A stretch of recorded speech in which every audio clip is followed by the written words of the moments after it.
You want to get strong in the real world? In other words, the kind of strength that transfers outside of the gym. Try this. Offset loading. What's offset loading?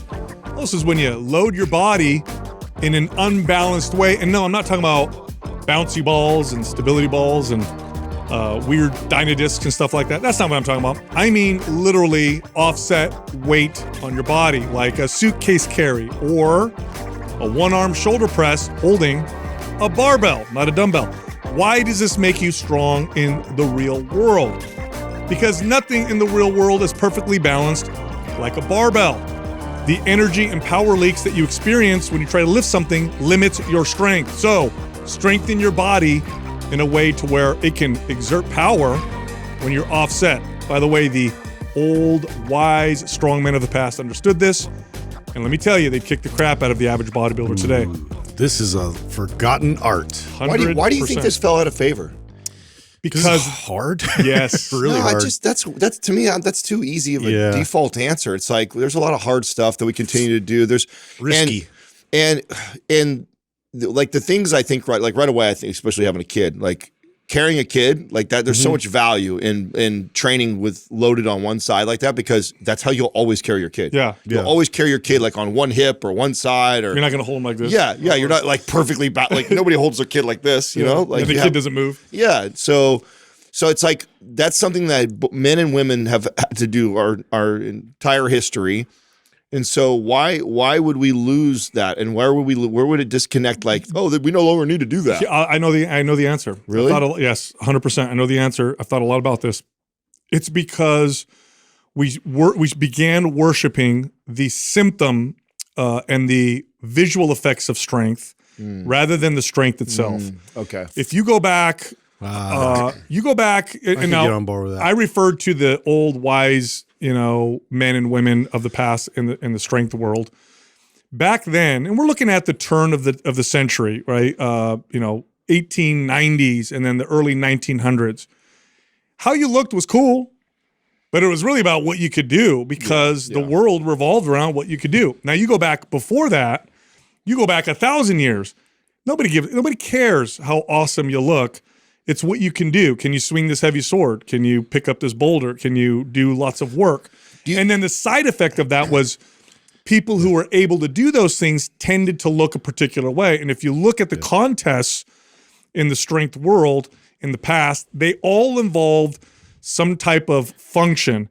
And then they started to include a round where people actually showed off their bodies. And eventually it was the body showing off part that took over and nobody cared about You this. created this physical like specimen just by doing these strength feats. That's right. Do you think like when Eugene Sandow walked around with his shirt off at the pool back in the days, like that actually women didn't think it was attractive or wasn't into it? Oh no! So Eugene, I'm so glad you brought him up. He's the perfect example of when this started to shift. Okay, so so go before. He was a bit later. Yes. Yeah. So give me a guy. We've looked at some. Obviously, we've looked up some of these old timey guys, right? And you've shown me people well before even Sandow that like actually I didn't realize how good some of their physiques looked. I remember when we first started. You brought all those books, and I started looking. I'm like, dude, there were some like badass physiques that didn't get highlighted. So my question is, because it was such an anomaly back then, and it wasn't praised or highlighted, did that guy take his shirt off at a pool and girls go, "Oh, that's weird"? You know what? They did. It must be like that initially, right? No, you're right. It's different. You're right. It was more of like an oddity.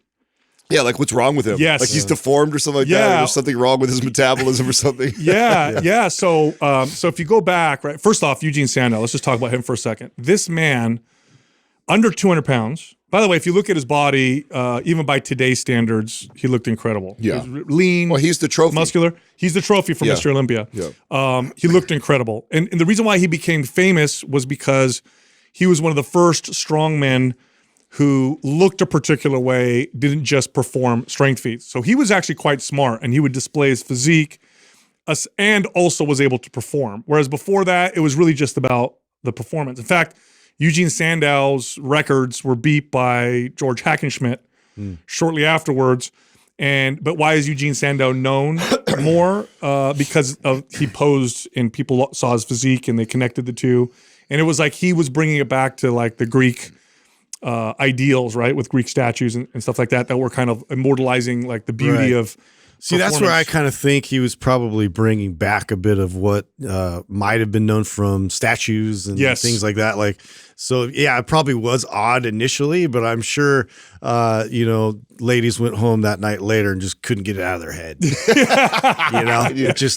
planted a seed. I don't know. Like, so like, cause there's like a lot of, I mean, we've done like surveys and stuff on women today, and the average woman, when you put like a shredded bodybuilder guy next to like kind of a dad bod, like the most women will actually pick that. Now that's today's society, and we've been inundated with all these great looking bodies. So you have to ask yourself that if you go back even further. Well, I'll give you an example. Here's an example right now. And this is to the women listening. And I guarantee you 90% of them will agree. And I think men know this as well.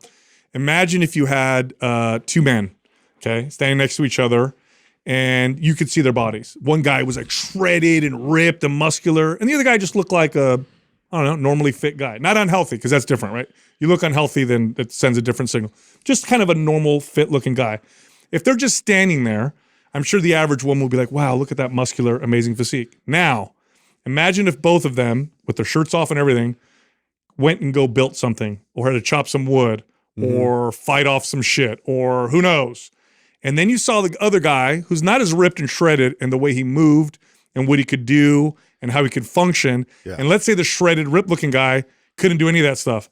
100% the women would stop finding that man attractive and would all of a sudden look at the guy that could do all the shit and be like, oh, that's way hotter. It's the physical feats. Yes. Yeah. It's undeniable when you see like a body that's built doing things that are really difficult, and they're really strong and powerful with it. It's kind of hard to deny. So I agree with that. What the question I would have is like, how much is the disparity? You gave an example of like the super shredded guy and the guy that looks average, but would that even work on the guy who like kind of looks a little sloppy? You know what I'm saying? He's got a little belly on him. He doesn't look like but he's functional, and he could lift the things, and he could do the physical stuff. He could chop the wood. He could build the house. And the other guy, I think it depends on the scenario. Like ripped but metrosexual. I think it depends on the scenario. So I'll give you an extreme. You got a guy that looks kind of sloppy. Yeah. And then you got a guy that looks all shredded. Yeah. And then they're in a situation where they have to protect a bunch of people from, let's say, like criminals. Yeah. And the shredded guy runs away and screams like a little baby, and the other guy throws down. Yeah. He's way hotter immediately. And the other guy is not attractive whatsoever. By the way, the things that we tend to find attractive today, really, if you look at the root is in the capabilities that got you there. So like, for example, why do women find men who are wealthy attractive? It's because it's evidence of his ability. Right. He can hunt. He can say. Or just support and create and whatever. Like, well, yeah, that's today's. What I meant by hunt. That's like today's modern time of like being a hunter killer. Right. This is why a trust fund baby guy who's got tons of money but is a freaking spoiled brat is not attractive to a woman. Whereas a guy who's got less money but dude earned it himself, is confident, works for it, far more attractive. So the same thing goes with physique. Is that we look at bodies and we find them attractive. And nowadays, you don't have to test yourself as much. Things are safe. Guys don't have to do shit like they used to. Yeah. So really all you have is the evidence of what they look like. How terrible are men, though? Nothing. That's not the same for us. What do you mean? Like if you put that example of like... Yeah, it is. No, it is not. Absolutely. You put a woman in front of two different women, and one of them is like completely out of shape and can go do whatever physical feat. No, not that. If you have, because we've also distorted it in the other direction. So what we might find like hip to waist ratio, fertility. Okay, yeah, and then they go extreme in that direction. Okay. Yeah, so that's different. Yeah, but okay, we don't go back to. I mean, how is that the same for women? No way. It's not. Okay, well, I'll give you a scenario. Yeah. You got two women. Yeah. One of them looks perfect. The other one looks healthy. Yeah. Okay. Why do we have to use this that close? Because poor health is a really strong signal. So, okay, well, don't say poor health. Just say kind of sloppy. Not like poor, like she don't look like she's ever touched a weight. Yeah, but she looks healthy. There's a difference. Okay. You can look like you don't work out but look healthy. Okay. You could also look like you don't work out and look unhealthy. Okay. So fine, doesn't look like they work out, but doesn't look like, well, that person's unhealthy. Yeah. Versus like perfect. Yeah. Now watch them, now have them care for you, care for your kids, show compassion, or do any of the things that men tend to value. So I disagree. And then the other one is like, so I disagree. Gold digger, stuck on herself, So whatever. I disagree. You see examples of it? Yeah, no, totally disagree. You'd be more attracted to the gold digger? No. You don't bring me into this. I do, because I've dated a lot of women. I've dated a lot of the wrong women, and then I've figured out like that. Oh, you're secure. Right, I've figured that out. Yes, I'm referring to secure people. I'm talking. Oh, well, that's it all goes out the window. By the way, that's not most people. I know. So in a normal scenario like that, and we see examples of time. I mean, how many rich dudes pick the girl who's just beautiful? Listen, she's not capable of doing hardly anything. No, you're right. You're right. Let me back up. I'm referring to secure people. When people are really insecure, it all goes out the fucking window. But here's the thing, though. Because then the woman might want the dude that just looks good. No, I think even an insecure woman still makes that decision you made. I don't think security. That's why the sexes are different here. This is where I think that. Let me use another example. An insecure woman might want the rich trust fund baby over the guy who makes a couple $100,000 a year, who is an entrepreneur. Well, that's still logical, because she still is going to get support. She's still going to get financial support. If they can both support her, but one's super rich and the other one's like, okay, the insecure woman might be like, I don't care, I just want all the money, is my point. Whereas like an insecure guy might be like, I want the perfect looking gold digger, girl that doesn't do anything else, versus the one that, okay, doesn't look as good, but is actually genuine, caring. So yeah, when you're insecure, that goes out all the window. Just throw everything out the window, I guess is what I'm trying to say. I'm talking about secure, healthy attraction is connected to those things. Your point is really good with I think the analogy. I just think with men are so visual that matters so much more. Unfortunately, it's not like it's just that for sex or for partnership. Mating, period. Oh, just sex is different. Yeah, throw that out the window. So back to the offset loading. Thank you. Anyways, attraction, that's a whole nother conversation. But I was thinking about that in terms of the structure of the gym and like how we've seen that completely evolved. So, as you can see, like most of it is now like based on kind of comfort, like single body part kind of focus, like ways to be able to kind of pump your muscles up without having to, I guess, strain through and like really do these like difficult offset loaded, like real functional type movements. So to give an example, back to Eugene Sandow, here was a guy who under 200 pounds could do a one arm bent press, which is essentially lifting something in the air with one arm. Okay, there's a technique to it, but imagine somebody lifting something straight up in the air with one arm, 270 pounds. And it wasn't a dumbbell. It was a long barbell. So imagine how hard that is. So the strength is incredible. Now, you mentioned pumping up muscles and stuff like that. What kind of a body does that build?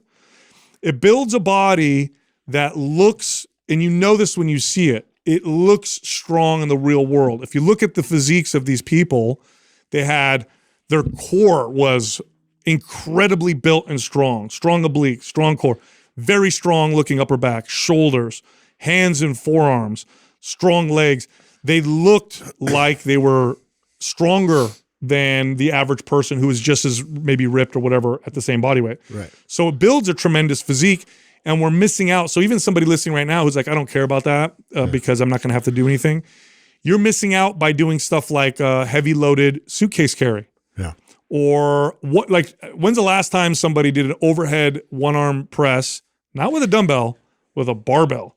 Right. Like try lifting a barbell with one. It's hella hard to do that. Hella hard. Yeah. What are we trading? Especially if you put plates on there. Yeah. Oh. Even if you do super light plates, it's hard to do that. I feel like, what they used to build up, like it was sort of its own check and balance, because to be able to lift a heavy weight like that unilaterally over your head, I mean, you have to have a pretty reinforced system to be able to sustain that and be able to keep your core nice and strong and supporting the spine and the hips.